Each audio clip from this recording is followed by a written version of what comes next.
here. I'm going to go ahead. There you go. Hi, everybody. Thank you so much for being here. My name is David Tiegman. I'm the political chair for Sierra Club here in Chicago. And welcome to our second brief issues briefing for City Council. Thank you for those of you guys who joined us last week. We're going to be talking about a whole different set of issues this week with a different set of groups of friends for us tonight. But we are going to start off with the questionnaire for you guys. So I know that some of you guys already have access to the questionnaire. If not, I just dropped it in the chat so you can refer to it.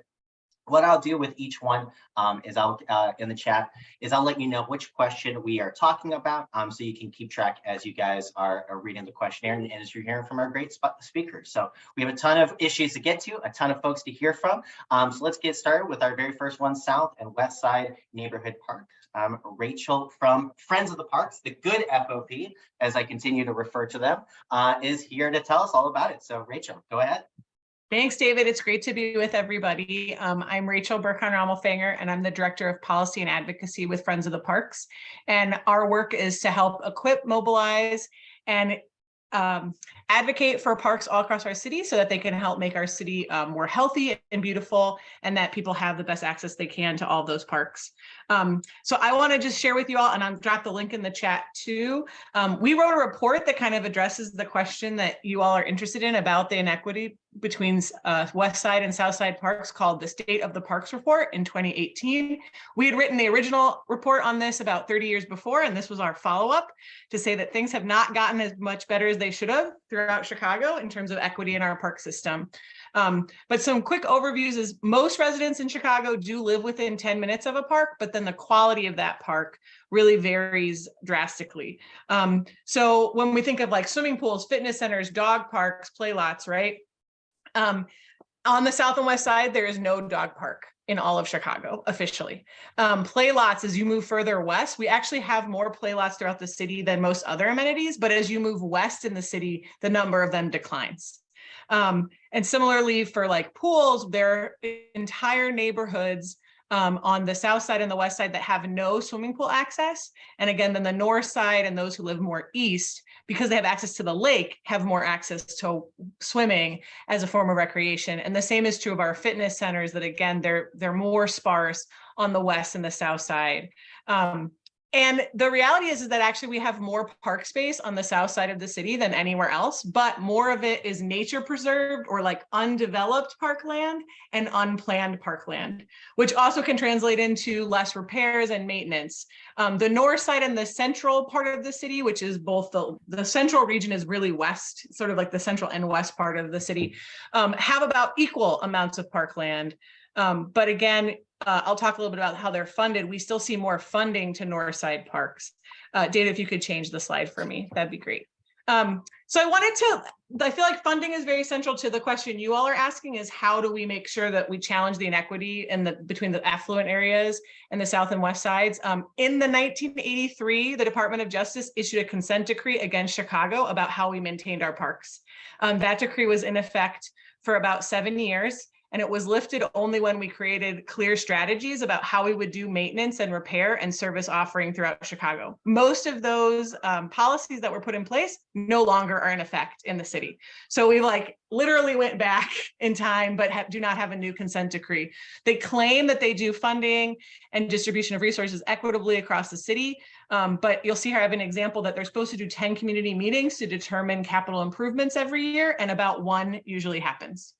So we don't have enough transparency and involvement. If you'll go to the next slide, David, this gives you some other just examples of like how that funding then plays out. 33 parks of the 600 get 50% of most capital improvement requests every year. The year we did this report, only 8 parks in that central region on the on the West Side received any capital improvement funding. So just again and again, you can, if you look kind of more at these facts, and you'll be able to have this PowerPoint later, you just see it continuously reflects that the North Side gets more support, and those that are the loudest in advocating for their parks get the most support. Which also connects to like the park district board meeting is in the middle of the workday, and they did one community meeting on a 1 5 to 7 evening night. Oh, how many parks on the south and west side have park advisory councils? I have to look. Only 200 of the 600 parks across the city even have a park advisory council. And some of our large parks on the south and west side do have park advisory councils, and they don't feel heard.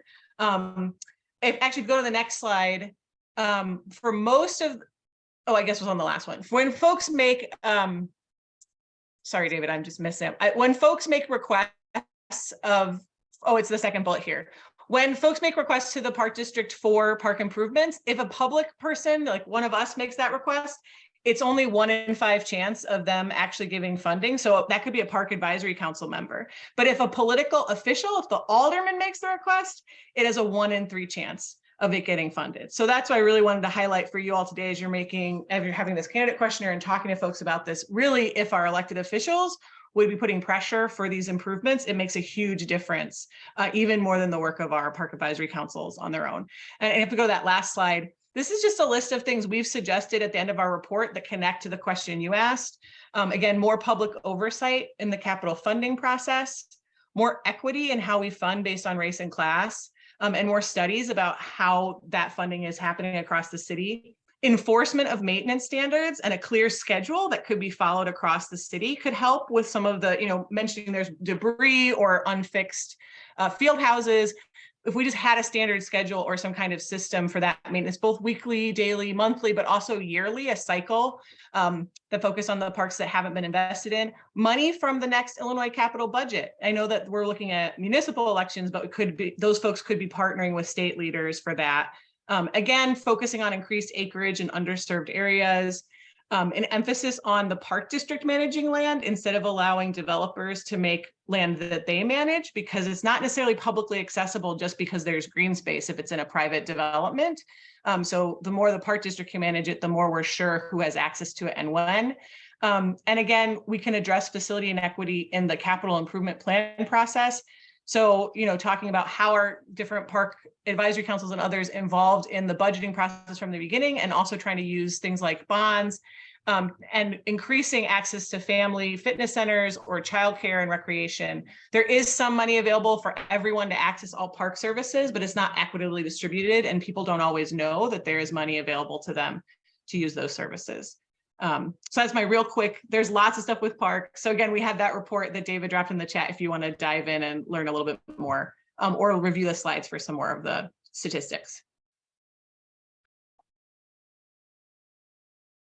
Great, Rachel, thank you so much. Thank you so much for the advocacy that you do and for telling us a little bit about this issue. Thank you. And yeah, please check out the report that I dropped in the chat.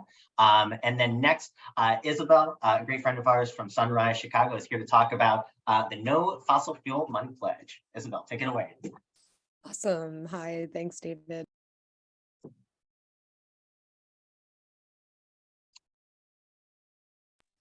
I was muted. I see it now. Sorry. Yeah, so I'm with the Sunrise Chicago Hub. If you don't know Sunrise, we are a movement of young people under the age of 35 working to stop climate change and create millions of good jobs in the process by fighting for system change like the Green New Deal. Sunrise Chicago is a local hub of the national Sunrise movement, and serves as a community space for young Chicagoans who believe in our mission, and in our fight for a Green New Deal. We work to ensure that local governments, state offices, and our federal administration embrace green and equitable legislation to provide a livable, just future for all. And a big part of our mission is keeping fossil fuel interest out of politics. And one of the ways we do this is the No Fossil Fuel Money Pledge, which is on the screen. And this pledge was created by a various slew of organizations. I'll drop the website in the chat, so if you want to look further into that. But Sunrise 350, Food and Water Action, and it states like very clearly and simply, I pledge not to take contributions over $200 from oil, gas, and coal industry executives, lobbyists, and PACs, and instead prioritize the health of our families, climate, democracy, over the fossil fuel industry profits. This is a really clear way to hold politicians accountable to their word. And because any politician acting for the interest of fossil fuel and big industry is directly opposing the interest of health and livelihood of their constituents that politicians are supposed to be representing. And it is politicians saying they care more about money right now than the future of our frontline communities, young people, and the planet in general if they do not sign this pledge. So the pledge allows for a clear and simple way to hold people accountable to not get money from fossil fuels. And the pledge itself is like, it's pretty simple. If people go against it, it's an easy way to take action against them. But did want to kind of highlight two examples where the fossil fuel interest really got in the way of passing legislation that would be beneficial for the majority of people. And Sunrise worked on both of these campaigns in some way. The first being the former Speaker of the Illinois House of Representatives, Mike Madigan, who has since been indicted in a federal racketeering and bribery charge with ComEd. The largest energy company in Illinois. But when Sunrise started this campaign against Madigan, as us pictured in our like rainy outside of his house, he had not been indicted yet, but it was like clear that the relationship with ComEd and the funds he was receiving were affecting what legislation he was putting up, and he was not putting environmental legislation up, and it was having a because it would have had a negative impact on his self-interest and ComEd. And I think it was like no coincidence that once Madigan did resign in 2021, after being the speaker for longer than I was alive, the environmental movement was able to pass the Clean Energy Jobs Act. And then another example that I think more people were aware of was Joe Manchin, the senator of West Virginia, standing in the way of Democrats being able to pass the Thrive agenda and Build Back Better, and kind of every form of that legislation that it took, because he and his family have a bunch of self-interest in coal. And I wanted to highlight one moment that I thought really like showed the importance of the no fossil fuel pledge in kind of the Build Back Better madness.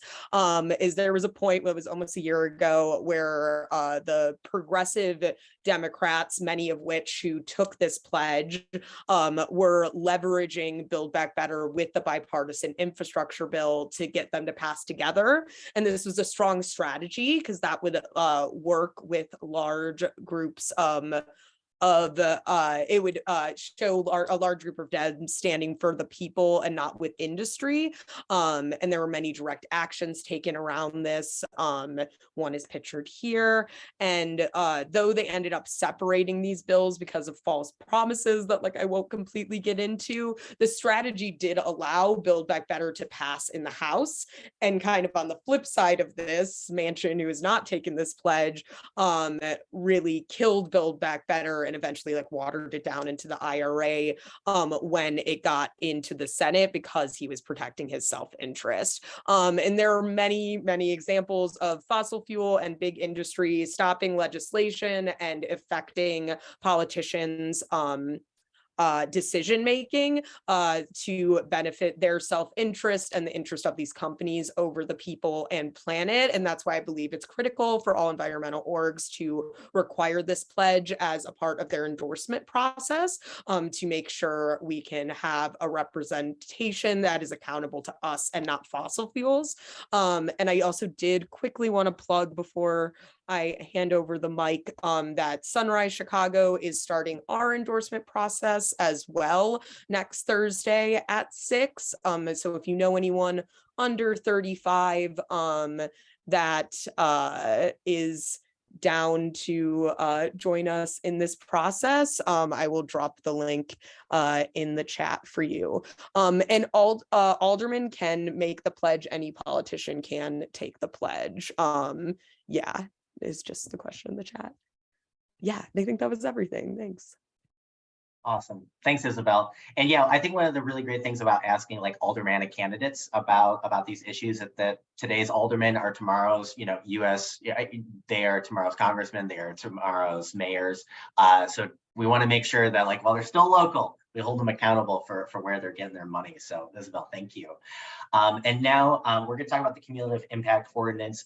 Carlos from the Chicago Environmental Justice Network is going to talk to us about this one. Carlos, take it away. Thanks for having me. Like David said, my name is Carlos, and I'm the communications director for the Chicago Environmental Justice Network. So to sort of get into cumulative impacts and cumulative impact ordinance, recent environmental justice fights, like high-profile fights such as the fight in the Southeast Side against General Iron, in McKinley Park against Mad Asphalt, which you'll hear a little bit more about when Alfredo goes on, and Hilco in Little Village, have revealed how pervasive environmental racism is. Through a legacy of discriminatory land use policies, frontline communities have been turned into what many describe as sacrifice zones. And so, the link in there talks about a recent civil rights complaint that was filed against the city of Chicago by residents of the Southeast Side, claiming that the city has been acting in discriminatory ways around the zoning and land use policies, and sort of looking at the fight against General Iron, this notorious metal shredder that was zoned out of Lincoln Park, a majority white affluent community, and was proposed to be relocated to the Southeast Side, a community of color, working class community, a community already sort of overburdened by pollution, right? Textbook environmental racism. So when we talk about sacrifice zones, those are defined as places where residents, primarily working class and majority BIPOC, live in close proximity to polluting industries or other toxic developments that negatively impact their quality of life. So that could be, car shredding facilities, could be asphalt plants, it could be, logistics hubs, like the many Amazon distribution warehouses that have been popping up in the Southwest Side. Could be landfills nearby, a whole bunch of just dirty industry nearby. Chicago currently has 24 industrial corridors, and those are disproportionately located in the south and west side of Chicago. And so, yeah, an industrial corridor is a geographical region that has been permitted for manufacturing, for industrial use. And so to add to that, over the last 7 years, there have been at least 75 facilities in the Southeast Side that have been inspected for violating the Clean Air Act, right? So this sort of shows the kind of pervasiveness of environmental racism as a systemic sort of failure. We can go on to the next slide. So what we propose as a way to combat against the creation of excuse me, of sacrifice zones is passing something like a cumulative impacts ordinance. That would offer a way forward in reversing years of environmental racist policies, as well as addressing the game of environmental whack-a-mole that frontline communities find themselves in. By that, I sort of mean, communities having a fight time after time against polluters, against heavy industry. So in the Southeast Side, right, that plant that I mentioned, General Iron, luckily through a fight, years-long fight led by community members in the Southeast Side, and Sierra Club played a huge part in supporting and offering solidarity. We were able to win, to deny that permit. But unfortunately, there's 70 other polluters in the region. There's all these different situations, and so that's sort of what I mean by a game of whack-a-mole. It's one after the other, and sometimes you're battling different polluters at the same time, right? And so what this reform would do is that it would make it so that every new permit application for an industrial facility would require an analysis that would take into account the overall burden of the polluters in that particular area.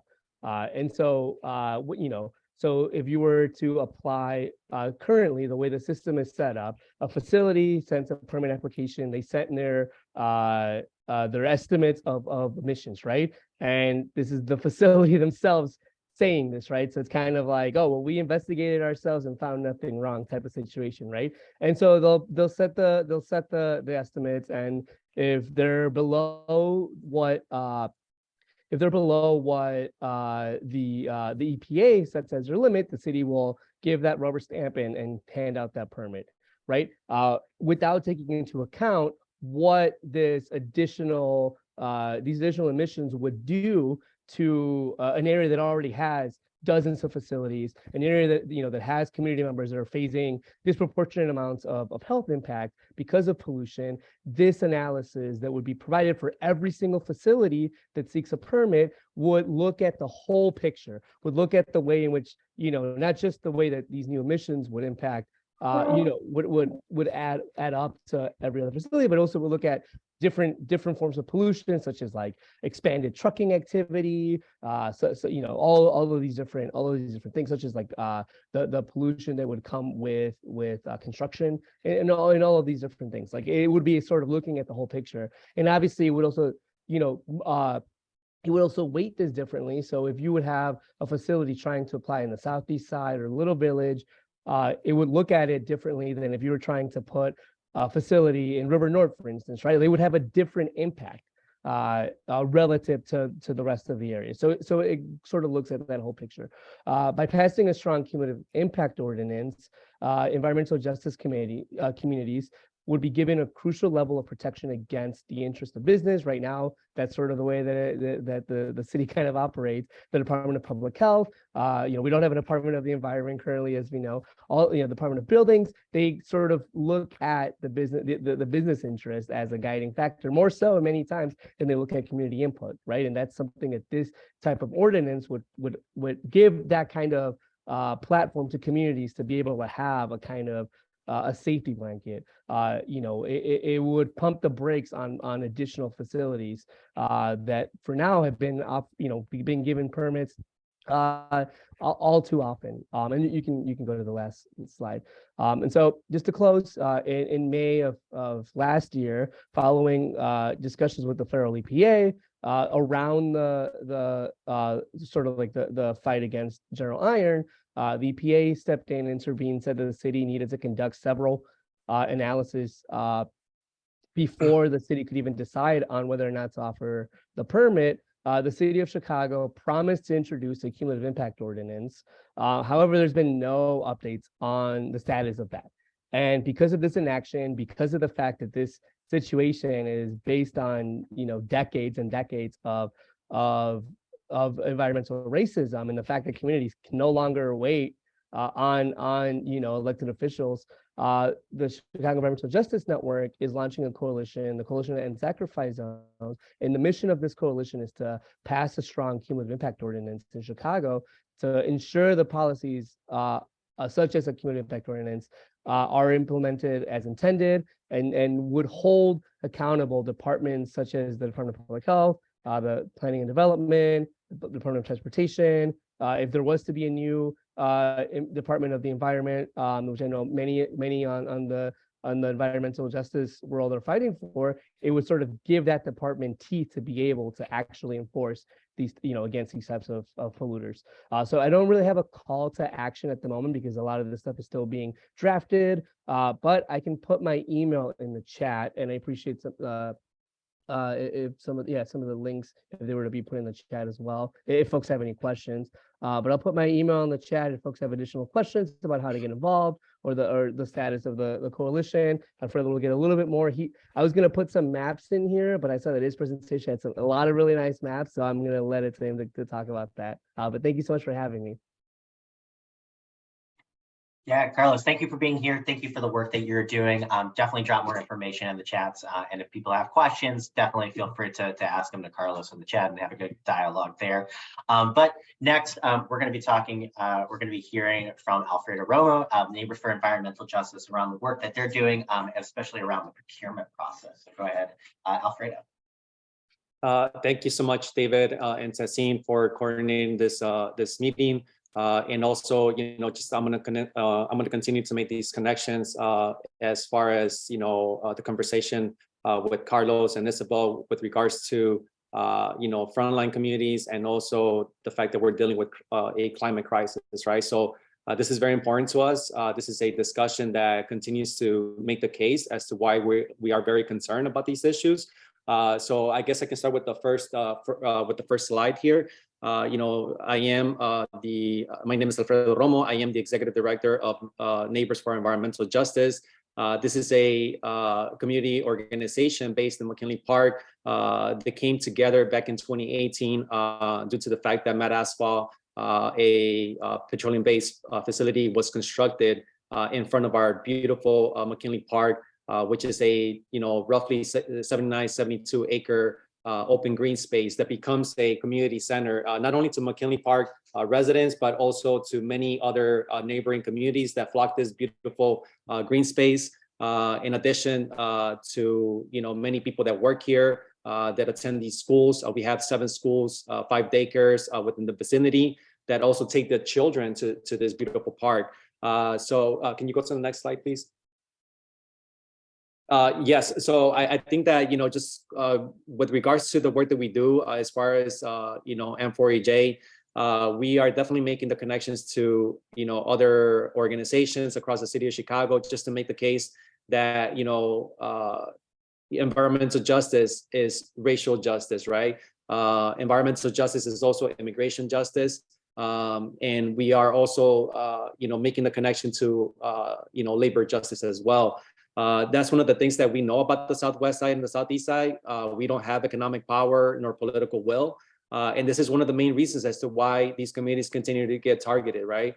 I think about, many of these communities are immigrant communities. So many of these folks are living within the shadows of our society. The last thing that they want to do is ruffle any feathers when it comes to, speaking up against, politics or against any operators that might have political clouds.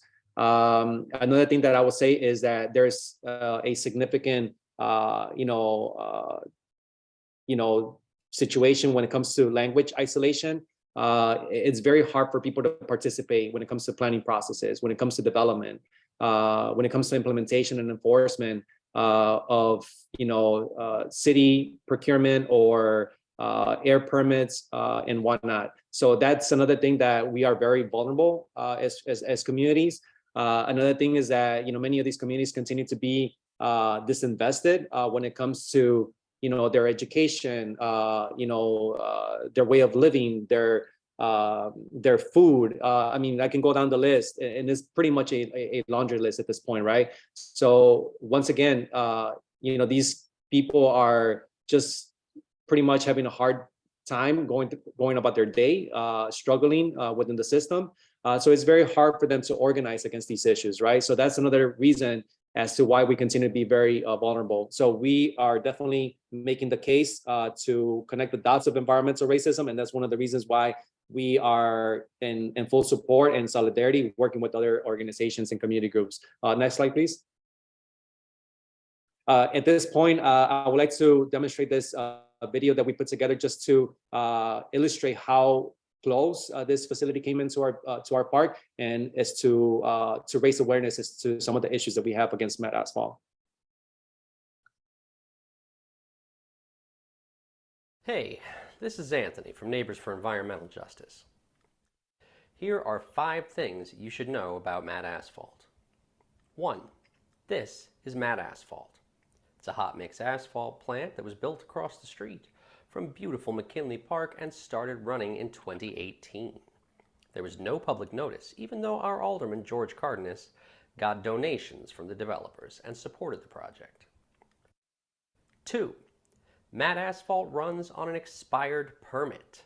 The construction permit issued by the state expired in 2019. They applied for a long-term permit, but that application was rejected because they left out a whole category of pollution that would have made them a major source of emissions, subject to federal regulation. The Illinois EPA is letting them keep running while they apply again. They might get a permit hearing this year, but we don't know for sure. 3. Matt Asphalt is owned by Michael A. Tayden Jr., Italian-American Executives of Transportation's 2019 Man of the Year, who also owns Matt Construction. His dad, Michael Tayden Sr., owns Matt Leasing, MT Trucking, and Marina Cartage, among other companies. 4. Matt Asphalt runs on city contracts. Matt Construction gets a resurfacing contract.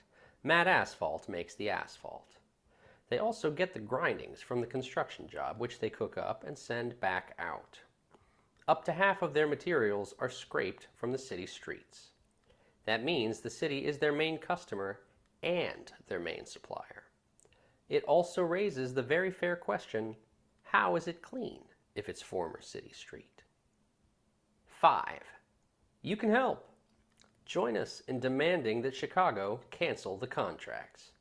Report air pollution in McKinley Park with 311, the 311 app, or at smellsbad.today. And follow us on Facebook, Twitter, or Instagram for updates. You can sign up to volunteer at n4ej.org. Thank you, David. And yes, as you go into the next slide, this slide pretty much shows the proximity once again of this plant. As you see the illustration, we are very concerned that it's right next door to NLEI, which is National Latino Education Institute. This building or this particular school has made air pollution complaints with staff and students feeling nauseous, feeling irritation to the throats, or just dealing with the direct impacts of Matt Asphalt. And as you take a look at the left, you will see Horizon Charter School. And that's another school that is definitely getting impacted on a daily basis. And they have also produced air pollution complaints when it comes to this facility. This facility has received the most air pollution complaints across the entire city of Chicago last year. Once again, making the case that, its proximity to our built environment is very problematic and cannot coexist with us. Can you go to the next slide, please?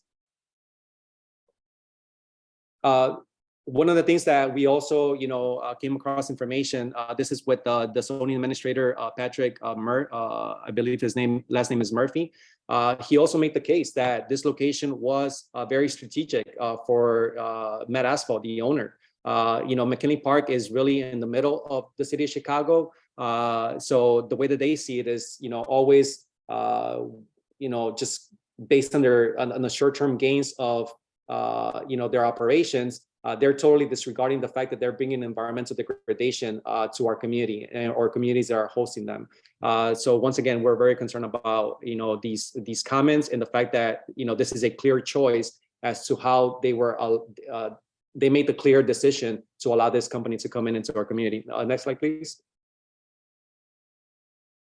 This slide just pretty much shows all of their trucking activity in and out of the facility. Now we have 200, 300 trucks coming in and out of Matt Asphalt right in front of this park once again. So we're not only dealing with the emissions of the facility, but now we're dealing with the dust and the diesel pollution that these medium and heavy trucks are bringing to our community. One thing that I will say is that the trucking activity is not tied to their air permit. So that's another thing that we're fighting as well to the state and to the city as well. Next slide, please. So with this, I'll try to make it very quick. This is an issue that we got involved with the procurement. This is something that it's hardly ever seen across environmental justice fights. This is where you pretty much go for their money. This is really where you start to get a little bit more aggressive with our with this particular fight. We got involved in this fight to basically pump the brakes. At this point, once again, the company came in with a pretense of being a minor source polluter, and they received a 1-year construction permit, seeking a 5-year operating permit. But based on a public campaign, the IEPA felt the pressure. They rejected their five-year operating permit, so which right now the company is operating on an expired permit. And at the same time, they're going for $500 million city contracts. So that made no sense to us. That's one of the reasons why we got involved. We don't believe that a company that is receiving citations, violations, and fines should be able and eligible to receive city contracts. So that's another thing that we're really, pushing back. And we got involved, and the city rejected their city bid. At the same time, it was a great win for us, but that's still pending. So we're concerned about that. Next slide, please. So these maps are, if you take a look at these maps from the left to the right, it's the NRDC map that speaks to the cumulative impacts and the social demographic characterizations of our, of these communities in the Southwest and the Southeast. As you can take a look at those red clusters, that's pretty much highlighting, the cumulative impacts of what we're dealing with. The one in the middle is an air quality and health index map that was produced by Chicago Department of Public Health based on our multiple public campaigns and pressure that we put together. And the last map is a map that speaks to many of the TDLs, which it's what is it? Transportation, distribution, logistics, waste facilities, and whatnot. So once again, if you really take a look at the map, it really shows you where most of these facilities are, and they are pretty much south of Chicago. So once again, once you put all these maps together, that really illustrates environmental racism. Next slide, please. One of the things that we did as far as a community group, we purchased and installed purple air sensors before Mad Asphalt started their operations. So we do have a baseline as to what the air quality was before their operations. And I can tell you right now that Mad Asphalt, after they started producing asphalt production, those numbers have doubled and tripled. Next slide, please. I think that we can just pass this this video at this point. And I guess the last slide that I was, unless you want to play it, but it's up to you, David. This is me being technologically stupid and figuring out. Okay, we got it. We're on to the next slide. All right. So the last slide that I will say is that Neighbors does organize EJ walking tours. These are tours that are provided to not only community residents, but anyone else across the city of Chicago or the state that is interested in these particular public campaigns or environmental justice platform. This is one way that we can actually offer people to come into our community to kind of like experience the direct impacts of heavy industry. But also to highlight, what we're trying to protect and maintain, which is this beautiful, green space, our schools, our parks, and our daycares. And I guess the last slide will just show you how you can reach us. And please, connect to our social media to stay updated with our fight. Thank you so much for your time. Awesome. Alfredo, thank you so much for being here. Thank you so much for talking to us about these issues and helping inform our questionnaire and for the work that you're doing in McKinley Park and really across the city. So thank you. And now we have Alex here to talk about, from Active Transportation Alliance, here to talk about physically protected bike lanes and our bike infrastructure. Go ahead, Alex. Thanks, David. As David mentioned, my name is Alex Perez. I am an advocacy manager at the Active Transportation Alliance. And for those of you who aren't aware, we are a nonprofit organization advocating for walking, biking, and public transit here in the Chicagoland area. And I've been working on bike lanes since I started. So I'm about to have 3 years. So happy to talk to you guys about protected bike lanes and kind of some of the issues that we've been hearing from people, kind of the things that have been happening this year with the crashes. So kind of the big thing is the need for a connected network of protected bike lanes and making sure that these bike lanes do have physical protection. Just from looking at the image that I am looking at right now, is you can see that this is what is considered a protected bike lane, but you have a car parked on the bike lane, which is kind of a everyday occurrence for people who are trying to ride this particular bike lane on Clark Avenue, which is kind of a daily occurrence for anyone who is trying to ride a protected bike lane with possibly no disruptions is probably a miracle. And then another thing that's been happening too is just kind of since COVID, we've been just seeing a rise of speeding, distracted driving happening around in the streets.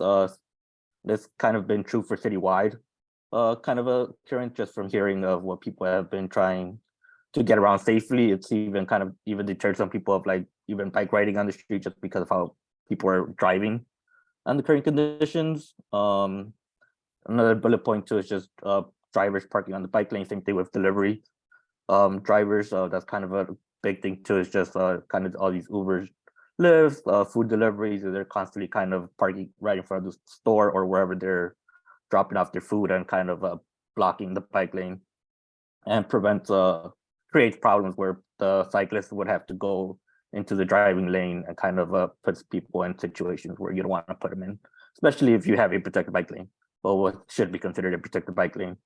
Another thing that kind of adds on to it that people really don't think about is also the bike parking, whether that's outdoors or some like indoor facility that could be worked on from like alderman's perspective of like finding a space where they could locate and lock bikes securely. So that's kind of another issue too, is when people are trying to bike ride, is where are you locking your bikes, and having that fear of like, if my bike gets stolen, now what? And we don't want to, a lot of people don't really have the money to really buy another bike. So we don't want people to get their bike stolen and then them to not be willing to bike again in the city. And then another thing to mention too is just the number of fatalities that have happened in the city. So just from this year alone, we've had 27 pedestrians and 8 cyclists. That's been a big rampant increase just from our prior years. So that's something that we wanted to address with aldermen. So whenever kind of a cyclist death did happen, we would reach out to the aldermen, let them know that they're aware, try to reach out to the family, and try to see what kind of possibilities are possible to possibly meet with CDOT and try to have a conversation with them on what are possible ways to make the street safer. So that's kind of a way to work with aldermen, but also with CDOT on how to address when something like this happens and try to create a solution. Next slide, please. So kind of the big question is what prevents bike lanes from being built. We talk a lot about seeing more bike lanes. There's a lot more activity from everyday Chicagoans wanting safer routes, wanting protected bike lanes, wanting barriers, but we don't see them being implemented at the rate that they should be. So kind of just wanted to address some of those challenges with you guys, and kind of what is the challenges of getting them even built in the first place. So kind of one of the big issues is just the width of the road. So if the road is too narrow, that generally just kind of scraps away the project from even having any possibility of being a protected bike lane. The parking meter deal, it's another big issue as well too. Pretty much if we are gonna do a protected bike lane and remove any of the parking meters that are on that street, they have to be replaced elsewhere within the area. So you can't just replace it. You just can't get rid of a parking spot and add a protected bike lane without the consequences of having to replace that paid parking spot somewhere else in the area. So that generally creates the confusion of like where should we be replacing these parking spots at? And then if it's like kind of in a business area, the business owners start kind of giving that perspective of like, you're taking away the parking space right in front of my store. So that creates a lot of contention as well too. And then another issue to talk about too is who owns the road. So generally between our city, it's either the Chicago Department of Transportation, the Cook County Department of Transportation and Highways, or the Illinois Department of Transportation. And generally when the state owns it, it makes it a lot more difficult to do any changes of making it safer for pedestrians or cyclists. So generally, whenever CDOT or an alderman goes to a road that is owned by IDOT, generally there is no kind of solution going forward to how to make it safer, just because it's IDOT standards and they don't want to make any changes to the road width or changes to the average daily traffic, just because of the function of the street itself. Similar to kind of the picture I'm showing here, which is Archer Avenue. So if anybody has ever tried biking on Archer Avenue, I pray for you. Just from the image, you can see kind of a parked car already blocking the bike lane, or what is supposed to be the start of the bike lane, and someone trying to get around it. And it's another kind of route that is heavily truck traffic. So kind of going to some of the other presentations is with heavy truck traffic, generally that takes away people's sense of security of being safe. It's also been a big issue with serious crashes when truck drivers aren't aware of seeing other people on the road and even possibly dragging them. So side guards are very important, something that we at Active Trans have been pushing for kind of having that citywide established of having every truck to have side guards. So whenever like an accident or crash does happen, somebody doesn't get dragged underneath the trailer. And kind of the big thing as well too with protected bike lanes or any bike project in the city in general is the alderman's approval. The alderman pretty much does have a final say on a project being built within the ward. So generally, if the alderman disapproves of a bike project, CDOT would generally just scrap the project and try to put a bike lane somewhere else. And that kind of creates kind of this destructive network that we have right now, where it's very piecemeal, where if you even try to cross a bike lane from one ward to another, generally it just cuts off. And that generally could be because a alderman just doesn't want to improve any bike lanes on their ward side.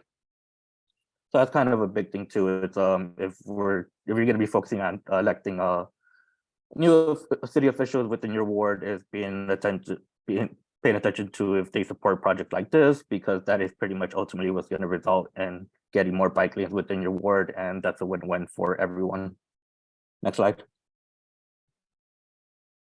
And then just kind of talking about some current work that the city is doing. So as I mentioned, the city has no plan for a network of protected bike lanes. The previous administration under Raymond Manuel created the street recycling plan in 2020. What was supposed to be kind of creating this network of protected bike lanes using spoke routes. There are 7, so which includes like Milwaukee,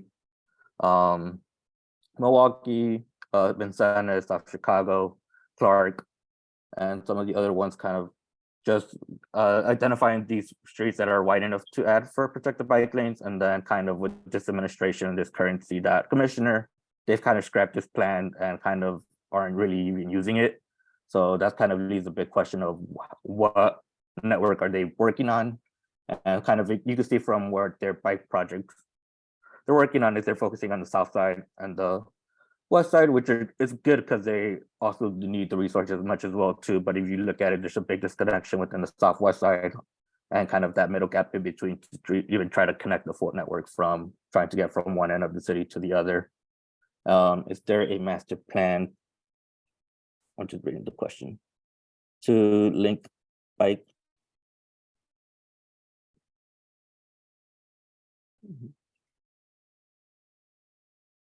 I wasn't too sure about that question, but I will get back to it. Just let me finish this slide and I'll get back to the question. So kind of with that, a project that I worked on that I'll also talk about a little bit later on is kind of focusing on that spoke routes and kind of measuring out the types of bike lanes that are existing there and kind of also analyzing the gap. So what it would take to complete a network using the spoke routes that the city identified a while back to have a network of protected bike lanes throughout the city. And CDOT also has a new strategic plan. So this is kind of their plan that they are kind of working with as a replacement for the street recycling plan, which pretty much calls for installing 30 miles of new bikeways in the city and restriping 50 miles of existing bike lanes. This doesn't include protected bike lanes, but it is adding on to the mileage in the bike network. From the image, you can see that's kind of where they focused on adding those bike lanes. And then CDOT also announced kind of was a big one too, was their announcement to upgrade all the existing bike lanes that kind of had billards to have actual concrete in it. So there's some current ongoing projects right now where some of them are starting to receive actual concrete. So we were happy to see that. That includes about 15 miles of upgrades into existing bike lanes that are protected, and then about 10 new miles that are anticipated for next year. And then I think they have like a goal plan of trying to do 10 annually. And going forward, you go ahead, next slide. It's kind of getting to the big picture of kind of what are the opportunities for elected officials and kind of looking into kind of what are things that they could do. One is an issue that we are also working on at Active Trans is kind of getting this citywide speed limit to get decreased to 20 miles per hour, primarily on residential streets. That way we can get some safety going into our streets and kind of making that a citywide policy for aldermen to kind of sign on to and being able to promote safe streets within their ward. Going to the designated truck routes, that's something that aldermen could kind of have a say into, is coming up with a plan to designate where trucks are going to be traveling to, kind of keeping them primarily to the industrial zones. And that way you don't have a lot of conflict with having trucks where should be considered safe streets in the city of Chicago. And then collaborating with CDOT to identify kind of where to install protected bike lanes is just sometimes we hear that aldermen are even having a conversation with CDOT to kind of identify where some of the projects could be like. So that's just something simple that could just be a simple partnership on the alderman's willingness to kind of have a priority on safer streets and protected bike lanes. And same thing with IDOT, just having those initial meetings on wherever they own roads within the city, just to get those problems sorted out of what are kind of the best creative solutions to work with IDOT on possibly getting a bike lane or even getting a protected bike lane on a road that they own. Especially if it's been a problematic road where it's been kind of continuous data of crashes happening on that specific stretch. And then kind of another thing too is kind of this, as I mentioned, is the alderman kind of has the ultimate vote on a bike lane being approved in their ward. So that's a big thing to have as a alderman, to be a champion of safe streets in your ward and having them kind of being able to approve whenever a bike project does come into their plan. And then they also have menu funds. So each alderman has a menu fund. They could use some of that menu fund for infrastructure projects. A lot of it gets used for resurfacing streets, but we would also like to see kind of menu fund being used more for safe streets initiatives and projects. And then the image on the right kind of shows from the story map. There's also a link to it as well too, when you guys get a chance to see the full slide deck is kind of commitments that we kind of compiled from both Mayor Rahm Emanuel and Mayor Lightfoot when they were campaigning for their mayoral campaigns, is this commitment to install 100 miles of protected bike lanes from the previous administration and 50 miles from Mayor Lightfoot. So that would leave us at somewhere around 150 miles of protected bike lanes, what we should have. But if you look at in actuality, we only have built around 25 miles when I first did it. I think we're about around 30 miles of protected bike lanes right now. And then next year we should be reaching about 40 miles of protected bike lanes. But based on the promises that we've heard from our mayors, is that we still have a long way to go on getting to the goals that they had promised us. So that's kind of our big issues, and kind of a platform is how to engage with aldermen and the mayor going forward to make sure that they support safe streets, and kind of what is their game plan to work on a network of protected bike lanes in the city of Chicago, and working with aldermen and the city department of transportation to kind of put a plan together. So thank you for having me. Awesome. Thank And you, I know Alex. there are some questions. Yeah, we're running a little bit late, so if there are questions, definitely answer them in the chat. But this kind of concludes like the first part, which was like our present